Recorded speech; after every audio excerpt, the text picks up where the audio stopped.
వేదిక నుంచి తెలియజేస్తా ఉన్నామన్నా. అదే సమయంలో సోదరుడు మా ఇంటి ఆడపడుచుని చేసుకున్న అల్లుడు నవీన్ అండ్ మల్లన్న ఈ సమాజంలో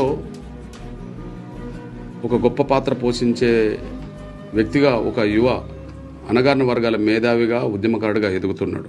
అది అందరం చూస్తున్నాం.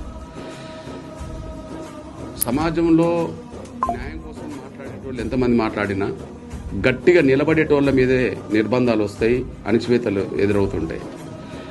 ఆ విషయంలో తను అనుకున్నది ఆనాటి పాలకుల మీద లేదా ఈనాడు పరిస్థితుల మీద కూడా ఎక్కడా రాజీ పడకుండా తన గొంతు ద్వారా సమాజాన్ని, పీడిత వర్గాల సమాజాన్ని, ముఖ్యంగా బీసీ సమాజాన్ని అప్రమత్తం చేసే దిశగా తను అడుగులేస్తున్న విషయం అందరూ చూస్తూనే ఉన్నారు. నాకు తెలిసి గత ప్రభుత్వంలో నిర్బంధాన్ని ఎదుర్కొన్నాడు. అదే సమయంలో ఇప్పుడు కొన్ని బెదిరింపులకో వాటికో ఎదుర్కోవడానికి కూడా కొన్ని అవకాశాలు ఉంటాయి. ఎందుకంటే ఈ సమాజంలో ఎవరి ఆధిపత్యం కొనసాగుతుందో ఆ ఆధిపత్యాన్ని తొలగించడం ద్వారా బీసీలు, పీడిత వర్గాల రాజ్యం వైపు ముందడుగేయాలని చెప్పి ఇప్పుడున్న పరిస్థితిలో గట్టిగా మాట్లాడుతున్నది. బీసీ సమాజంలో చైతన్యం నింపుతున్నది.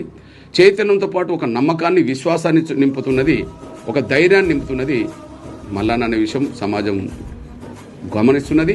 దానికి అండగా మల్లన్నకు అండగా నిలబడాల్సిన అవసరం ఉన్నది. నేను మళ్ళీ చెప్తున్నా, 100 మంది మాట్లాడతారు, కానీ యుద్ధంలో 100 మంది నిలబడలేరు. యుద్ధంలో నిలబడే వాళ్లకు, న్యాయం కోసం నిలబడే వాళ్లకు సమాజం అండదండలు అందించాలి. ఈ విషయంలో మల్లన్న బీసీ సమాజం కోసం, పీడిత సమాజం కోసం తను ఏ కార్యాచరణ తీసుకున్నా, అదే సమయంలో లక్ష్యం కోసం ఏ అడుగు ముందుకేసినా ఆ కార్యాచరణలో, అడుగులో ఖచ్చితంగా ఎంఆర్పిఎస్ మల్లన్నకు, బీసీ సమాజానికి, పీడిత వర్గాల సమాజానికి ఎంఆర్పిఎస్ ఎప్పుడు అండగా నిలబడతాను కూడా. థ్యాంక్ యూ సో మచ్ అన్న. Thank you so much.